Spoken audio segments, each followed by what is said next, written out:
Yeah. All right. Did you? So you disagree with this article about Gillian Anderson?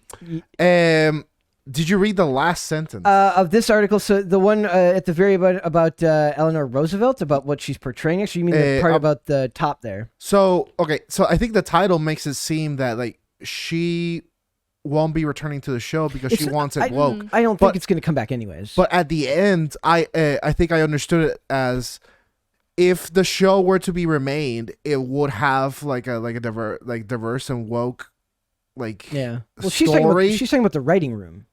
So my understanding of like from this article was like since it would have like a woke twist to it, no, like what's the point of like returning it? Yeah, it's there is no point. She's clearly burnt out on the premise. So if that's her point of view, is like I'm not gonna ruin this like with some woke nonsense. Like that's awesome. Like go Gillian Anderson.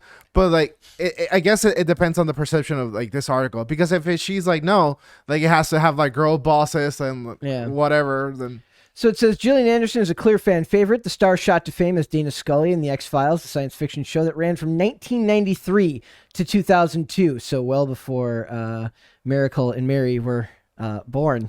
I watched it a little bit. Yep, it's very good. So before being reprised in 2016 and 18 may as well have been the last time for fans to watch. May well have been the last time for fans to watch the show. And Gillian Anderson recently talked to Variety about it, and they basically it was it paragraph 3? It's okay. So it says, for anyone out there hoping for a revival from the X-Files with Gillian Anderson, she doesn't seem to be on board with the idea unless her wish for a whole new writer's room writing team is granted, of course. It is important to note that Anderson cites a particularly disappointing end to her character, Dana Scully, in 2018, that the X-Files ending saw her character reveal that she was pregnant, which was met with criticism for the show's fans for not being a suitable end for one of science fiction's strongest leading ladies. I do love how the idea is like a woman getting pregnant is a bad way to end anything. Like they're like, how dare you get this woman pregnant? Like that's not something people are they even aware of birth? Birth is metal as hell. Says a lot that they see that as the bad ending. Yes, it's a bad ending. That's like, like that makes her weak. That somehow, she would be submitting. Ridiculous. She'd be submitting to the patriarchy to somehow. Guess her life is over. Yeah, that's it's like even though at the time, like I think. The idea, because it would have had to be an alien birth, because she's well past the age, she's not viable, like super viable. I think she's like in her mid-40s. Yeah, they said it was like mysterious. Yeah, so it's likely an alien baby, which is even cooler. That's incredible. Just do it. Have the alien baby. Can I read you a line that confused me go then? ahead. It says like, in order to even begin to have that conversation about another season, there would need to be a whole new set of writers, and the baton will need to be handed on for it to feel like it was a new and progressive. She declared. So yeah, it's very much in the past. So that's why I interpret it because she's saying that for that to happen, it would need to pass on to the hands of a new and progressive crowd. Thus, she's not interested.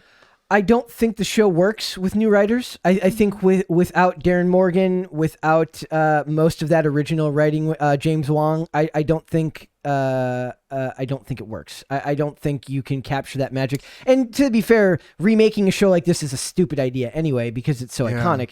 It's a timepiece. It's very. This was the definition of a cultural phenomenon at the time the show came out. If you ever want to look at an insane go on any podcast platform and just look up how many podcasts there are just dedicated to talking about the X-Files. Oh yeah. Mm-hmm. It was absolutely a cultural hit. The first movie, I love the first movie. It's one of the rare examples of a time when you can make a movie and not I can watch that movie and if you had never seen the show, you could still be entertained by it. The second movie was garbage, really, really, really, really bad.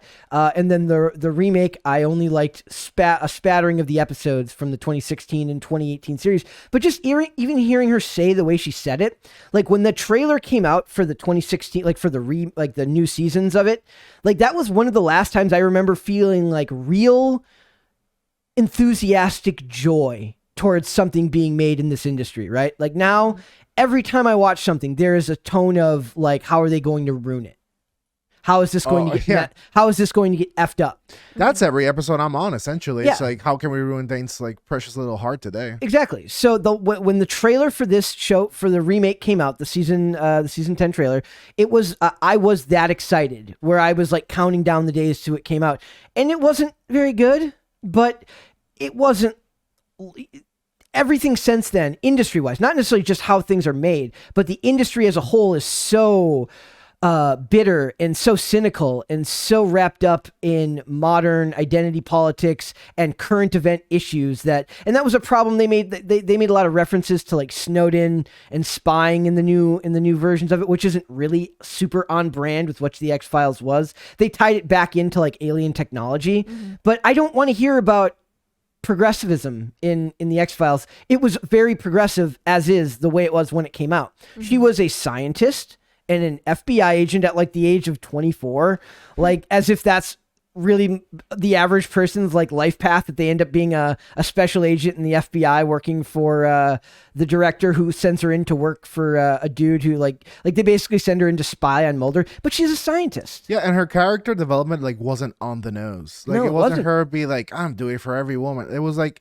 she's inquisitive, she's brilliant. She was curious, and like that's what drew you to the character. And warm. And she was not like she's very skeptical of Mulder, but it's not like she's closed off in any way. She's they have a great you've watched the show, so they have a great moment in the first episode where like she kind of freaks out because she has like a bug bite that looks similar to like the markings that are on the dead bodies that they're investigating, and it's like the last time they did anything even remotely gratuitous in the show is like she had to like be like stripped down to like her underwear so that they could show the bite. Did they actually have to do that? I don't know, but it was like 1993 and it's like gotta make that pilot pass. And it was like the last time they ever did that to her in the show. Really, they did the same thing to Michaela Conlon on Bones. She had one episode like early in the seasons where like in the pilot where she like shows like Emilia Clarke in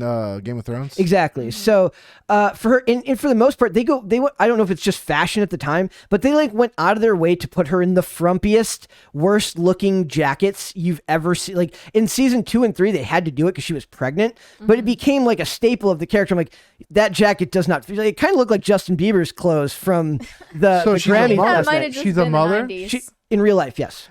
Then it's so disappointing that like she'd think that the fact that her character became a mother, it was a sign of weakness. Yep. Well, like you'd think that now I think they're commenting more on the incomplete nature of the story because they never got to finish it because they never got to do the next season.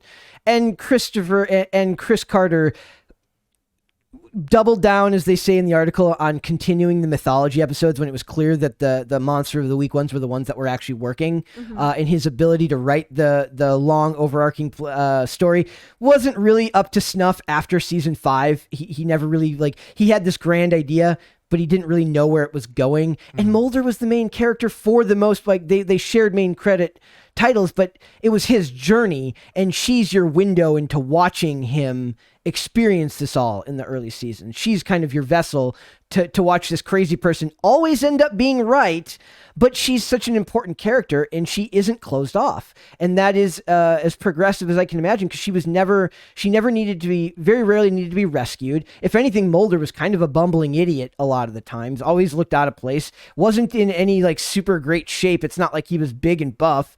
I would have trusted her as an FBI agent probably more than I would have trusted him. Well, her complaint was that there were little things that she had to rebel against that were sexist, like walking behind him into places that they were investigating. And in the comments section, somebody points out, they said it made sense for the character because a lot of times Mulder would be like, we're going on this adventure to this small town in the Midwest, whatever town we can make look like whatever town we can make Canada look like, because the show was shot in Canada, so every crime had to take place in like random Midwestern town because that's all Canada looks like. And it's like she's kind of being dragged along. He's like, I found this clue in this like National Enquirer, let's go. And she's like, do we really have to do this? So she's always kind of like skeptical and dragging behind him. So it made sense for her character to do that. Yeah, she's the foil to his enthusiasm. Yeah. So I feel like she's looking at it through a 2022 lens. Yeah, that's why I don't take your like more charitable interpretation, Dane, like thinking that she wouldn't want to do it just because you'd have to pass on the torch to writers who are more progressive. I think she genuinely believes that. So she wants it. Yeah, like I think she genuinely believes it was like I don't know, subtly sexist against her. And she might not have believed that at the time. I mean, it may have been, you know. Not at the time, definitely. I mean, who thought that way back then? Like this, well, like I said, like that character, a 24-year-old woman who's both a doctor and an FBI agent who does not need to be rescued, who's always like, she never, like Mulder, like ends up being right a lot of the time, but it's because it's his characters. Like he's got these crazy alien theories that always end up being right, but she always makes good points. She pushes back, and he has the utmost respect for her. And they had kind of a little romance going, but it was very subtle. They had great chemistry. Well, that's the thing. They had great chemistry, and it would have been like if they had never gotten together, it would have been okay because all the crap that they went through goes beyond physical romance. Yeah. It's trauma it's, bonding. Yeah, it's basically see. That's what I hate about the world now. There's a term for everything. Like, trauma bonding. You don't need to have a term for It's everything. a great term. So it says, reflecting on her time as the crimson-haired detective, Anderson began on the subject by telling Variety reporter, she said that she saw a stark difference between Scully's character and pretty much everything else on television at the time. Exactly. So it says, however, according to Anderson, her character standing as a fully fleshed out female character did not prevent sexist behaviors, having to walk behind Duchovny, blah, blah, blah. Like I said, I think that's her looking through it through a modern lens that she didn't actually believe at the time, but it's in vogue. Which is a shame. It's like, and that's the thing, like, I mean, she may have always been thinking this. I mean, maybe the money was too good, or there was just but at the same time, I would like to look at like what the other shows were out at the time for female characters and see if any of them were even close to as meaningful, deep, and progressive as the role she was given. I mean, being forced to walk behind the arguably bigger target, which makes perfect sense. You know, like that's small potatoes as far as complaining. It says, in order to begin to have that conversation. So yeah, I do think that she would rather leave it in the past and the part about making it new and progressive. Probably just some type of like, look at me, I'm hip. Hello, fellow kids. I am progressive. How could you? I mean, like paranormal progressivism would be quite the genre. Oh my gosh. Like what would it be? Like ghosts is like, oh, you put the wrong pronouns on the tombstone. Critical ghost theory could be a real thing. So it says, get out of Shane. One of my favorite comments is, so the last season where the alien mocks Trump wasn't progressive enough for her. No way. Oh yeah. No way. Oh yeah. Yeah, I'll show it to you off air. We won't get into that, but like, yeah, I'll show. No, it's actually good. It's actually done. Really? The Darren Morgan and James Wong, like the writers from the show, when they were on, and they are fantastic. And it's like the problem is when they get boxed in by the overarching plot, it tends to ruin it. And Carter would write a lot of those episodes himself. So it says, everything always comes back to sexism with these people. The reason he was expected to walk out in front during investigations is because he always expected something to go wrong, while she usually was skeptical anything was even amidst. So it made sense for the character, for Mulder, to always be in front. For example, in Ghostbusters, during the opening, as Venkman, Egon, and Ray are entering the basement of the library to investigate the possible haunting, notice Venkman comes up in the rear with the look of indifference, while Egon and Ray are out in front, captivated by the whole experience. The last thing you ever want to do is mess with X-Files fans, because they will give you a thesis on everything, where they'll be able to, like, here's 57 examples where it wasn't sexist, and then they will get listed episode, scene title, how far into the episode it was. They're very, very passionate fans. They go deep. Yes. So, you've seen the X-Files? Did it ever catch your interest? Yeah. Yeah? Yeah. The early seasons are really, like, if you haven't seen it through, the first 5 seasons are absolutely worth anybody.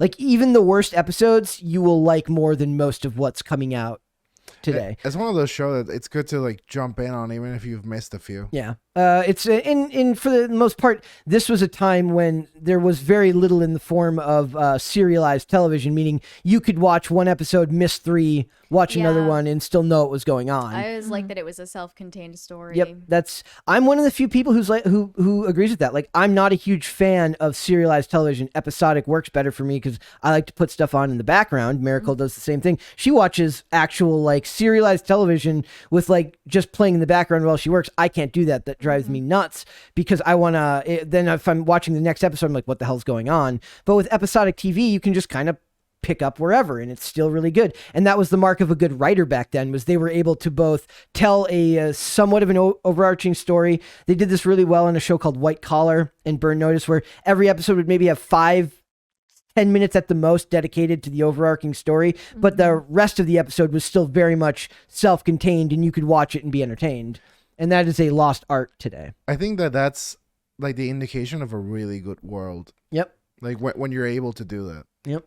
So it says, I want the show to be about me. Duchovny was right. The show should have been put to bed in the late 90s. I don't know if they came back for the paycheck or if they came back because they were actually passionate about it. But there was a couple of bright spots in the reboot, but definitely not. It was never going to be like it was. But nothing from that era is ever going to come back and be as magical as it was at the time it came out. It would be like trying to recapture the magic of something that's like Game of Thrones now. They're going to come out and they're going to try to do well, I'm not saying that the X-Files ended as badly as Game of Thrones did. Nothing has. I would argue that the last two the dog-eat years of the X-Files are not any better than last season of Game of Thrones. I mean, they're not leaving Starbucks cups in like Middle East. That's not Middle East. Sorry, like Middle Earth. You never know. Maybe there could have been a Starbucks cup, or maybe yeah. But it would have been on scene and like within that time period. Yeah, it would be like I don't. At least he got a mocha latte. Yeah. Like, what the hell? So, I it's just a bummer because I think about how excited that show made me and how joyous and childlike that excitement was for something that was so incredible that I was so enthusiastic about when I was younger, and seeing all of it ruined by actors with their own agendas, which I can't fault them for. It was their job, and they're going to look at it differently than someone like me who was attached to it. But it still bums me out. I'm kind of a reverse hipster because I'm usually in these like situations where like the things I like are usually not what everyone likes.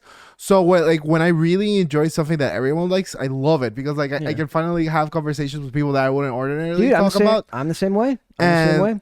Game of Thrones was that for me for a while. That and Breaking Bad, and like just like that ending was like ruined Dane's life. How could you? You brought the in the sake of metaphor, like you brought the prom queen to prom. Like you have the show, like you have the like you're just like in your mentality, like on to the next thing. Is like, dude, there is no next thing. Like the next thing only comes after this ends. Like this is like a moment in pop culture history, and like I don't know how you could be capable of creating it and yet not capable of recognizing that you're like that's where you are. The Walking Dead got close as far as cultural relevance, a little bit different in the fact that they didn't have to like HBO was able to to show you just how popular Game of Thrones was by how much money they made off of subscriptions. It proved its cultural relevance because people had to pay money to see it extra, whereas it's the most pirated show in history too. Yes. So crazy stuff, but that's why you have to learn to both care about the stuff that works well, but not get so attached that it ends up ruining it for you, which is something I struggle with. Thanks for watching this clip, guys. If you want to see full episodes or follow us on social media, links are in the description below. Bye.